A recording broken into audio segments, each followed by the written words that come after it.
दोस्तों, आप सबका आपके अपने YouTube चैनल रीजनिंग 100 में स्वागत है। तो दोस्तों, आज हम रीजनिंग के इम्पोर्टेंट प्रैक्टिस सेट नंबर 12 को सॉल्व करेंगे, जो हमारे होने वाले आगामी रेलवे, एसएससी या किसी भी कॉम्पिटिटिव एग्जाम की परीक्षाओं के लिए हमारा जो ये प्रैक्टिस सेट है वो महत्वपूर्ण होने वाला है। ओके दोस्तों, आपसे रिक्वेस्ट है कि आप वीडियो को प्लीज़ पूरा देखिएगा। ओके, तो चलिए शुरू करते हैं आज के पहले क्वेश्चन से। पहला क्वेश्चन है कि उस विकल्प का चयन करें जिसका तीसरे पद से वही संबंध है जो दूसरे पद का पहले पद से है। ओके, समझो यहाँ पे दिया क्या हुआ है, सूक्ष्मदर्शी का संबंध दूरदर्शी से है, उसी प्रकार आवर्धक ग्लास का संबंध किससे होगा ये फाइंड आउट करना है। सूक्ष्मदर्शी जो है वो नज़दीक की वस्तुओं को देखने के लिए यूज किया जाता है। सूक्ष्मदर्शी छोटी वस्तुओं को, नज़दीक की वस्तुओं को देखने के लिए सूक्ष्मदर्शी का यूज किया जाता है। उसी प्रकार दूरदर्शी जो है वो दूर की वस्तुओं को देखने के लिए यूज किया जाता है। ओके, तो देखिए आवर्धक ग्लास, जैसे आवर्धक ग्लास दिया हुआ है, आवर्धक ग्लास जो है वो नज़दीक की वस्तुओं को देखने के लिए यूज किया जाता है। नज़दीक की वस्तुओं को देखने के लिए आवर्धक ग्लास का यूज किया जाता है। उसी प्रकार दूर की वस्तुओं को देखने के लिए आप किसका यूज करोगे, तो बाइनाकुलर ऑप्शन की बात कर ले तो option number A is the correct answer. Binocular यानी कि हम दूरबीन का यूज करते हैं दूर की वस्तुओं को देखने के लिए। ओके, ठीक है, चलिए अगला क्वेश्चन देखते हैं। अगला क्वेश्चन है कि 4 अक्षर समूह दिए गए हैं जिनमें से 3 किसी तरह से संगत है और एक असंगत है, उस असंगत का हमें चयन करना है। अच्छा, यहाँ पे समझो DBI, अगर DBI डी के अगर आप लेटर इंग्लिश अल्फ़ाबेट में किस नंबर पे आता है तो डी चौथे नंबर पे आता है, बी दूसरे नंबर पे आता है और आई जो है 9 नंबर पे आता है। अच्छा, एक चीज़ समझो, डी और बी, डी से बी है, यानी कि 2 स्थान कम है। यहाँ पे -2 है और फिर +7 है ना जी। यहाँ पे -2 है और फिर +7 है। डी से -2 हुआ बी, अब बी से +7 हुआ 9। ओके, दूसरा देख लीजिए, HFM देख लीजिए। H जो है आपका 8वें नंबर पे आता है, F जो है 6 नंबर पे आता है और M की बात करो तो M 13 नंबर पे आता है। फिर वही पैटर्न यहाँ पे आ रहा है, 8 से -2 हुआ 6 और फिर 6 से +7 हुआ तो हमारा 13 आ गया। अच्छा, ये ठीक है। आइए SQX को हम लोग देख लेते हैं कि XQS कितने नंबर पे आएगा। तो S जो है हमारा कितने नंबर पे आता है, तो S जो है 19वें नंबर पे आता है। Q की बात कर लो तो Q 17 नंबर पे आएगा और X जो है हमारा वो 24वें नंबर पे आता है। फिर वही बात हुई कि -2 और +7, यानी कि ये तीनों जो हैं एक पैटर्न पे आधारित है, DBI, HFM और XQS। जो नेक्स्ट बचेगा वो पक्का ही है कि उस पैटर्न पे आधारित नहीं होगा, यानी कि असंगत की बात करें तो JGO, यानी कि option number D is the correct answer. यही इन चारों में से असंगत है। ओके, अगला क्वेश्चन देखिए। अगला क्वेश्चन पूछ रहा है हमसे कथन और निष्कर्ष का क्वेश्चन है कि केरल के लोग बहुत से व्यंजन नारियल तेल में पकाते हैं। जो केरल के लोग हैं वो व्यंजनों को पकाने के लिए नारियल तेल का यूज करते हैं, यानी कि वो अपने जो खाने हैं ना वो नारियल तेल में पकाते हैं। ये कथन है। निष्कर्ष क्या दिया हुआ है, पहला निष्कर्ष है कि नारियल तेल बहुत से व्यंजन में उपयोग होने वाला देश का प्रमुख तेल है।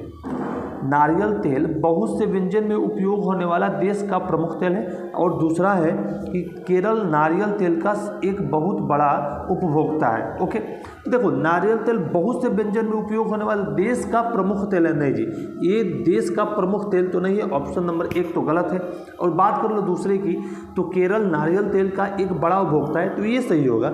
ऑप्शन नंबर 2 यहाँ पे, निष्कर्ष नंबर 2 यहाँ पे फॉलो करता है, क्योंकि केरल में नारियल तेल का ज़्यादा यूज होता है। वो हर एक कुकिंग पदार्थों में जो है नारियल तेल का यूज करते हैं, जबकि हमारे यहाँ तो मस्टर्ड ऑयल का यूज किया जाता है। तो मस्टर्ड ऑयल एक प्रमुख तेल हम मान सकते हैं।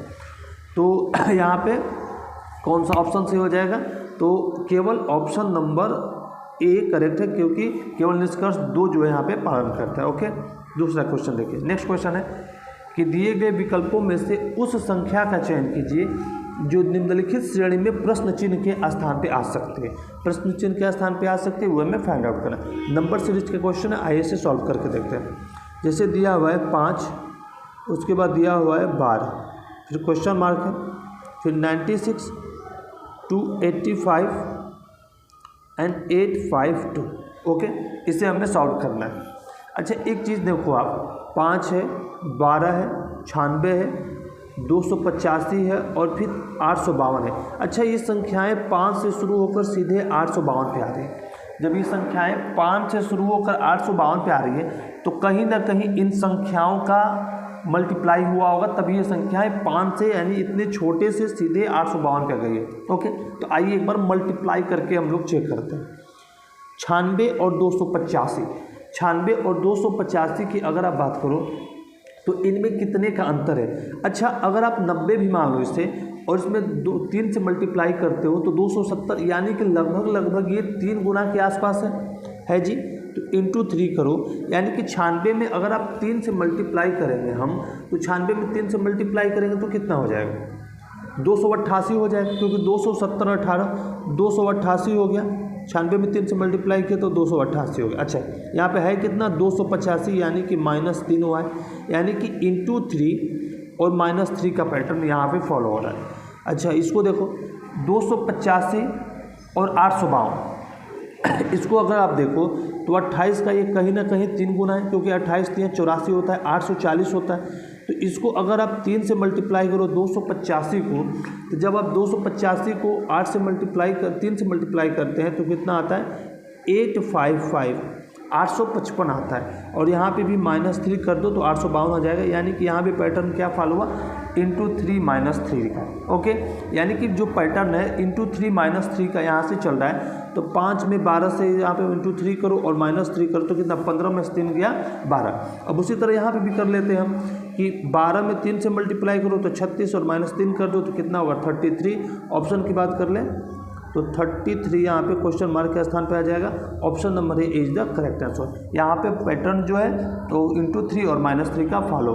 आप इसको भी चेक कर सकते हैं, 33 दिया कितना हो जाएगा, 99 में 3 घटा दोगे तो 96 हो जाएगा। ओके, अगला क्वेश्चन देखिए। पूछ रहा है कि निम्नलिखित शब्दों को तार्किक और अर्थपूर्ण क्रम में व्यवस्थित कीजिए। जो शब्द है वो आप उसे तार्किक और अर्थपूर्ण क्रम में व्यवस्थित करना है। मतलब कि जो 5 ये हमें शब्द दिए हैं ना, इनका जो करेक्ट जो सीक्वेंस है वो हमें यहाँ पे रखना है। ओके, समझिए। अगर आप बात करें तो सबसे छोटा हमारे, जैसा हम कोई भी चीज़ लिखते हैं तो उसमें सबसे छोटा क्या होता है, सबसे छोटा होता है अक्षर। अक्षर जो है सबसे छोटा होता है। ओके, यानी कि पहले हो जाएगा ऑप्शन नंबर 3। अक्षर के बाद अक्षरों से मिलकर क्या बनता है, तो अक्षरों से मिलकर बनता है शब्द, यानी कि ऑप्शन नंबर 5। बहुत सारे शब्द मिलते हैं तो क्या बनता है, वाक्यांश बनता है, यानी कि ऑप्शन नंबर 4। बहुत सारे वाक्यांशों को मिलाकर क्या बनता है, एक वाक्य बनता है, यानी कि ऑप्शन नंबर 2। और बहुत सारे वाक्यों को मिलाकर क्या बनता है, तो एक अध्याय बन जाता है, यानी कि ऑप्शन नंबर 1 यहाँ से हो जाएगा। ओके, अगर सही सीक्वेंस की बात करो तो 3 5 4 2 1 3 5 4 2 1। ऑप्शन की बात कर लो तो ऑप्शन नंबर ए तक करेक्ट आंसर। आगे बढ़िए। आगे पूछ रहा है कि एक ही पासे की 2 भिन्न भिन्न स्थितियों को दर्शाया गया है। यदि संख्या 1 के नीचे है तो शीर्ष वाले फलक पर कौन सी संख्या होगी, यानी कि 1 के विपरीत पे, 1 के विपरीत जो है हमें वो फाइंड आउट करना है कि 1 के विपरीत फलक पे कौन सी संख्या आने वाली। ओके, अब यहाँ पे देखो कि यहाँ पे हम देखते हैं कि 1 के विपरीत फलक पे कौन सी आएगी। ओके जी, आप यहाँ पे देखो दोनों में कॉमन क्या है, तो दोनों में कॉमन की बात कर लो तो 2 यहाँ पे भी कॉमन है, 2 यहाँ पे भी कॉमन है। हाँ, तो 2 के आप विपरीत चलिए, 2 के क्लॉकवाइज चलिए तो 2 के क्लॉकवाइज क्या आया, 4 आया। यहाँ से फिर क्लॉकवाइज चले तो 6 आया। ओके जी, फिर आगे बढ़ो, 1 हुआ तो 1 हुआ और यहाँ से चले तो 5 आया, तो 1 के विपरीत क्या हो जाएगा, 5 हो जाएगा।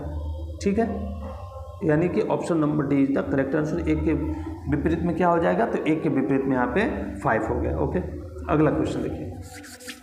अगला क्वेश्चन है कि 4 सब्जियां सूचीबद्ध की गई हैं, इनमें से 3 किसी तरह से संगत है और जो एक असंगत है उसी असंगत का हमें जो है वो चयन करना है। ओके, अब देखो 4 शब्द कौन कौन से हमें, प्याज है, भिंडी है, बंद गोभी है और बैंगन है। समझ में आ गया पहले कि जो आपका ये भिंडी है, बैंगन है और बंद गोभी है। भिंडी, बैंगन और बंद गोभी ये ज़मीन के ऊपर होते हैं, इनका एक छोटा सा ये पौधा होता है, जबकि जो हमारा प्याज है वो क्या ज़मीन के नीचे होता है, वो जड़ होती है।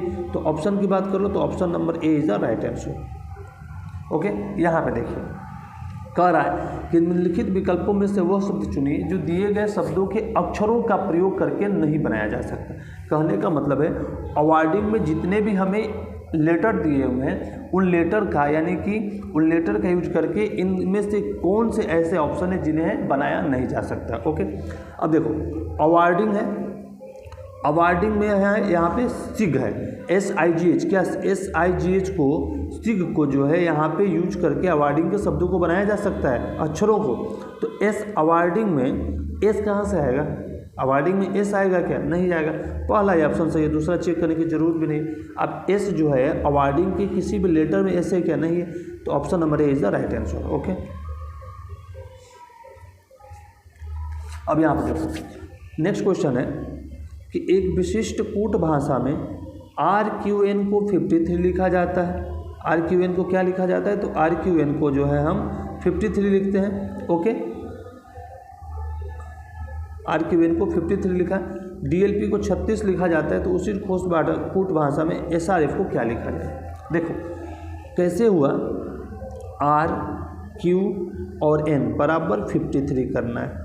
ओके जी, अब यहाँ पे समझो R का इंग्लिश अल्फ़ाबेट में R किस स्थान पे आता है, तो R 18वें नंबर पे आता है।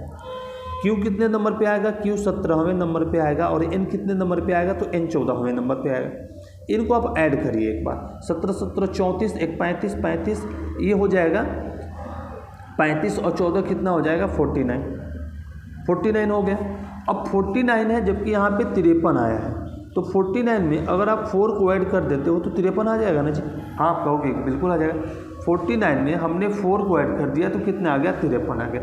उसी प्रकार से DLP को भी दिया हुआ, क्योंकि एक ही कूट भाषा चलेगी ना, तो DLP को हमें चेक ही नहीं करना है। अब एग्जाम में सीधे क्या करना है कि अब हम चेक करेंगे SRF को, SRF को चेक क्या करना है, इसको कोडित कर देना है। तो S किस स्थान पे आता है, S जो है हमारा 19वें स्थान पे आ गया। S किस स्थान पे आ गया, तो S जो है हमारा वो 19वें स्थान पे आ गया। ओके, अब देखो R कितने स्थान पे आएगा, तो R हमारा 18वें स्थान पे आता है। और F की बात कर लो तो F जो है हमारा 6ठे स्थान पे आएगा। तो अब देख लो 18वें स्थान पे आ गया, और ये S 19वें स्थान पे, 18वें स्थान पे और 6ठे स्थान पे। तो 18 36 एक 37 और 6 कितना हो गया, तो ये हो गया 43 43। अब यहाँ पे 4 ऐड करो, आप जब 4 ऐड करो तो कितना हो जाएगा 47। ऑप्शन की बात कर लो तो option number A is the right answer. Okay, अगला क्वेश्चन देखिए। अगला क्वेश्चन है कि दिए गए विकल्पों में से उस संख्या का चयन कीजिए जो निम्न पैटर्न में प्रश्न चिन्ह के स्थान पे आ सकता है। यानी कि जो यहाँ पे आने वाला है ना, वो हमें फाइंड आउट करना। ओके, अच्छा संख्याएं कैसी हैं, 21, 43, 65, 87, क्वेश्चन मार्क 12 और 11। अच्छा थोड़ा ध्यान से समझिए, यहाँ पे 2, 4, 6, 8, अगर यहाँ पे 10 करें तो नेक्स्ट 12। हाँ जी, ये तो सही है, ऐसे हो रही है। अच्छा दूसरी वाली देखो, अब अगर दूसरी वाली को देखो तो 1, 3, 5, 7, अगर यहाँ पे 9 करें तो 2 आगे बढ़ाओगे तो 11। यानी कि जो अक्षर है ना, जो इनके अक्षर है, उन अक्षरों में 2 का जो है एडिशन हो रहा है। तो हमारा यहाँ पे तो आंसर निकल के आ गया ना, 109 हो जाएगा। यहाँ पे क्वेश्चन मार्क की जगह पे 109 होने वाला है। Option number A is the right answer. आगे बढ़िए, कह रहा है कि वेन का अर्थ गुणा, सी का अर्थ भागा, विल का अर्थ प्लस और कम का अर्थ माइनस हो तो हमें जो ये सेंटेंस दिया हुआ है उसमें फाइंड आउट करना है कि उसका वैल्यू क्या आएगा। ऐड करो, वेन का अर्थ क्या है, वेन का अर्थ है गुणा 12। विल का अर्थ क्या है, विल का अर्थ है प्लस 16। उसके बाद सी है, देखो सी का अर्थ क्या है, सी का अर्थ है भागा, उसके बाद है 2। कम का अर्थ क्या है, कम का अर्थ है माइनस और फिर 10। इसे सॉल्व कर देते हैं हम, ये 10 है। 96 हो गया, इसको हमने सॉल्व किया, प्लस 8 और माइनस 10। ओके, 96 से 10 घटा लो, कितना हो जाएगा 86। 86 एंड 8 कितना हो जाएगा 94। यानी कि option number A is the correct answer. आगे बढ़िए, सभी कारें जीप हैं, जितनी भी कारें हैं। यहाँ पे आपको समझ में आया कि नहीं? अच्छा हाँ, ये सॉल्व करिए ना, आप इसे सॉल्व करिए, यहाँ पे आ जाएगा आपका 94। ओके ठीक है, चलिए आगे देखिए। सभी कारें, जितनी भी कारें हैं वो क्या हैं? सभी कारें जो हैं वो जीप हैं। और सभी जीपों की बात कर रहा है कि सभी जीपें क्या हैं? 4 पहिया हैं। सभी जीपें जो हैं वो 4 पहिया हैं। सभी कारें जीप हैं और सभी जीपें जो हैं वो 4 पहिया। अब देखिए हमें निष्कर्ष क्या है वो फाइंड आउट करिए। सभी 4 पहिए कारें हैं, सभी 4 पहिए कारें हैं। जब भी आप ऊपर से नीचे आओगे तो सभी वाला सेंटेंस फॉलो ही नहीं होगा, सिर्फ और सिर्फ कुछ वाला सेंटेंस जो है वो फॉलो होता है, ये गलत है। कुछ 4 पहिया जीप हैं, कुछ 4 पहिया जीप हैं, कुछ 4 पहिया जो है जीप है, हाँ ये ठीक होगा, कुछ 4 पहिया जीप हैं। ओके, अब देखो कौन सा, यानी कि दूसरा वाला स्टेटमेंट सही है। बात करो यहाँ पे तो केवल ऑप्शन नंबर 2 जो है यहाँ पे फॉलो करता है, यानी कि option number C is the correct answer. आगे बढ़िए,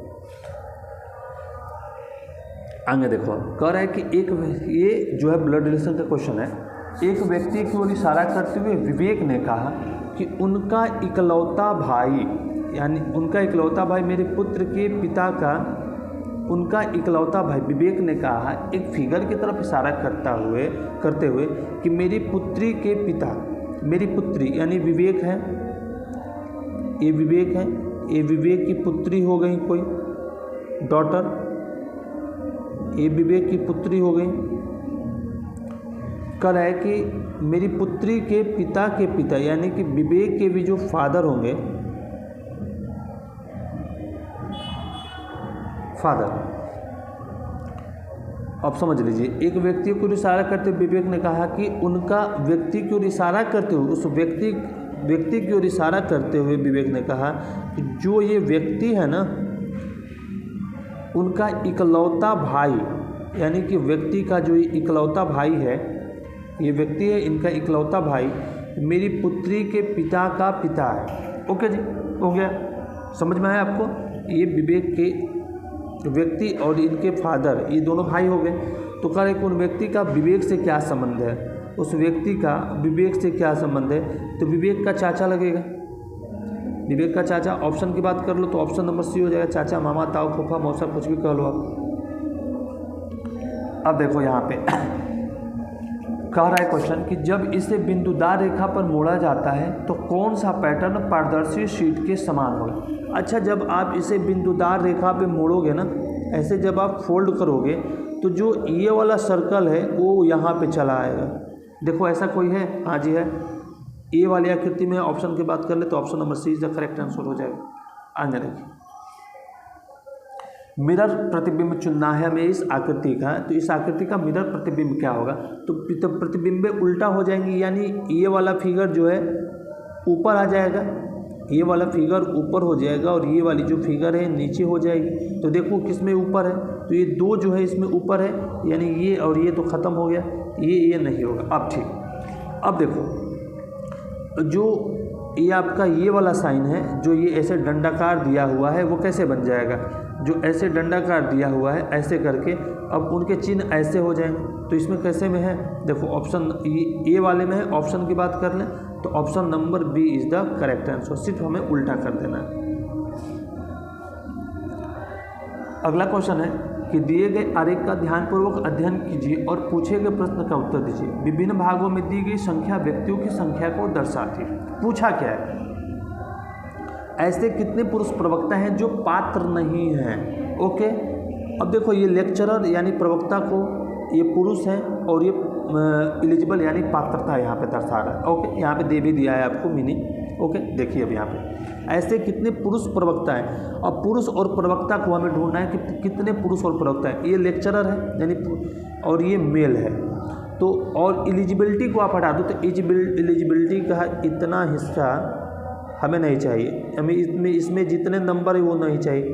तो इनको छोड़कर ये हटा दो, इनको आप ऐसे मिटा दो ना, ऐसे आप ख़त्म कर दो इन्हें, इनसे कोई हमें मतलब ही नहीं, आप समझ लोगे। अब देखो मेल और लेक्चरर में कॉमन क्या है? तो मेल और लेक्चरर में आपको ऐसे ही भी समझ में आ जाएगा कि मेल और लेक्चरर में 4 कॉमन है। Option number C is the correct answer. समझिए यहाँ पे क्या कर रहे हैं। अगला क्वेश्चन है कि कोई दुकानदार है जो बर्गर और सैंडविच दोनों बेचती है। ओके, कुछ ग्राहक केवल बर्गर पसंद करते हैं और कुछ केवल सैंडविच पसंद करते हैं, और कुछ ग्राहक ऐसे हैं जो ना तो बर्गर लेना पसंद करते हैं और ना ही सैंडविच पसंद करते हैं। बाकी ग्राहक बर्गर और सैंडविच दोनों पसंद करते हैं। देखो क्या है, एक मिनट, ये समझ में आ गया आपको। देखिए कुछ ऐसे ग्राहक हैं, एक ग्राहक है, अरे ग्राहक नहीं, एक दुकानदार है जो बर्गर बेचती है और सैंडविच भी बेचती है। अच्छा, कुछ ग्राहक ऐसे हैं जो बर्गर और सैंडविच दोनों को पसंद करते हैं। ठीक है, कुछ ग्राहक है जो सिर्फ बर्गर पसंद करते हैं, कुछ सैंडविच पसंद करते हैं, कुछ है दोनों पसंद करते हैं, और कुछ ऐसे हैं, कुछ ऐसे भी जन हैं जो न तो बर्गर पसंद करते हैं और न ही सैंडविच पसंद करते हैं। ओके, कुछ मतलब एक ही में हो जाएंगे कि ना बर्गर पसंद करता है, ना पसंद करने वालों का जोड़ा है, और ये एक एक पसंद करने वाला, ये दोनों पसंद करने वाला का। तो ऐसा जो डायग्राम बनेगा वही हमारा करेक्ट आंसर होगा। अब देखो, हाँ, option number C is the right answer. ठीक है, ऑप्शन नंबर सी हमारा करेक्ट आंसर हो जाएगा। बर्गर सैंडविच दोनों नहीं। ओके, अगला क्वेश्चन देखिए। अगला क्वेश्चन है हमारा डायरेक्शन का क्वेश्चन है, और प्यारा सा क्वेश्चन, आप इसे देख कर ना घबराना। आइए समझते हैं। कह रहा है कि एक व्यक्ति है जो बिंदु O से प्रारंभ करता है, बिंदु A तक पूर्व की ओर 20 किलोमीटर यात्रा करता है। देखो ऐसे ये चला, यहाँ से उसका स्टार्टिंग पॉइंट है, पूरब की तरफ 20 किलोमीटर की यात्रा करते हुए बिंदु A तक पहुँचता है।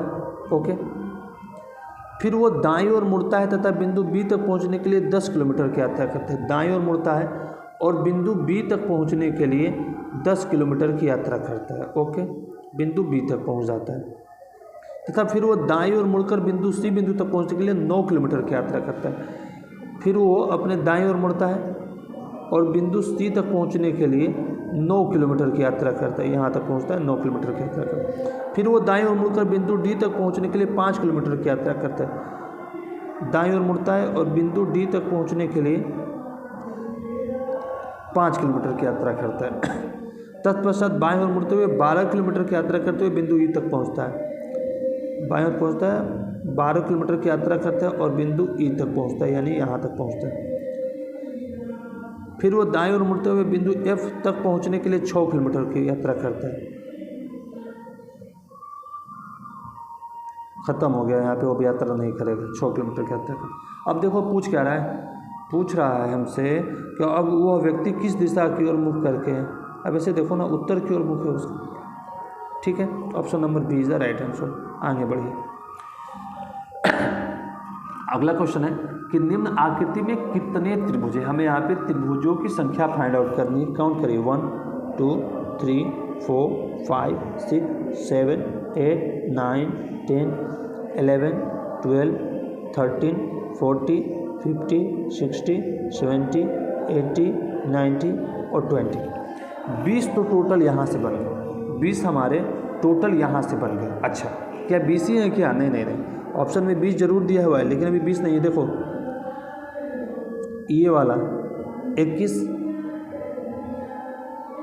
22 23 24 25 26, टोटल 26 है। Option number C is the right answer. अगला क्वेश्चन देखिए। 5 दोस्त हैं I, J, K, L और M। अच्छा, उत्तर की ओर मुख करके एक पंक्ति में बैठे हुए हैं। 1 2 3 4 और 5 व्यक्ति हैं, उत्तर की ओर मुख करके बैठे हैं। L और M के बीच केवल I बैठा है। L और M के बीच कौन बैठा है? केवल I बैठा है। हमारे पास एक इन्फॉर्मेशन है कि बाएं सिरे से दूसरे स्थान बैठा है। ये बायां सिरा है, तो यहाँ से दूसरे स्थान पे यहाँ पे के बैठेगा, और वो M के ठीक बगल में नहीं बैठा है। M यहाँ नहीं होगा, M यहाँ नहीं होगा। तो जब M यहाँ नहीं होगा तो सीधी सी बात है कि अब हम M को कहाँ रख सकते हैं? जब M यहाँ पे नहीं होगा, M यहाँ पे नहीं होगा, 2 स्थान बचता है। एम के लिए, क्योंकि हमें एम यहीं पे रखना होगा, तभी तो एम और आई के बीच में, एम और एल के बीच में दो लोगों को बैठा सकते हैं। एम यहाँ पे भी आप रखते हो तो एल कैसे आएगा, के तो आ जाएगा एल के स्थान पे, तो एम और यहाँ पे आई और बचा क्या हमारा जे।